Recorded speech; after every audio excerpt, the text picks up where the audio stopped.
کلاود برست یا د اوبو تندر اخر دا سیس سوي. کلاود برست په خیبر پښتونخوا کې تباهي جوړه کا. طوفاني بارانونه، توندې سیلې، سیلابونه، اخر دا کلاود برست سیس سوي. اوریازي اوشلی دي.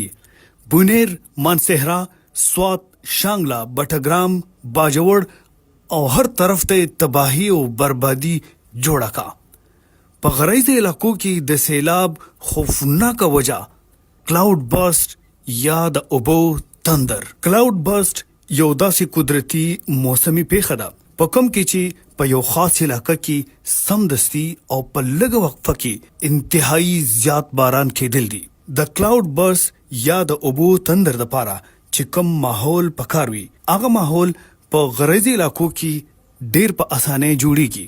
په دې کې د یو څو او اهمو وجوهاتو ذکر دا دی. اوروګرافیک لفټینګ کوم کې چې نمداري هواګانی د غرونو سره د جنگیدو په وجه برزي او څومره چې په اوچته زی دومره د زیات باران وجه جوړیږي. د اوریځو انخطل په ځینې وختونو کې په غرایزي علاقو کې د غرونو په منځ کې اوریځ په یو خاص مقام ودرېږي او هملته مسلسل باران وري.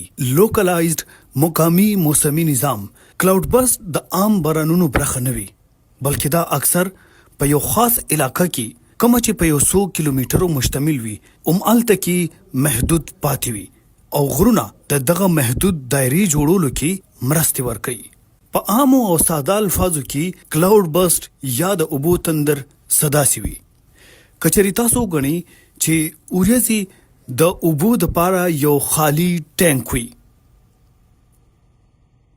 او دغه خالی ټانک یا لوخه په غرایزي علاقو کې د اوبو نه ډیر زر راډک شي او د اوبو دغه ټانک د چودېدو سره دغه اوبو په یو علاقه کې خوري شي کوم نه چې سیلاب را جوړ شي او تباهي جوړه کی.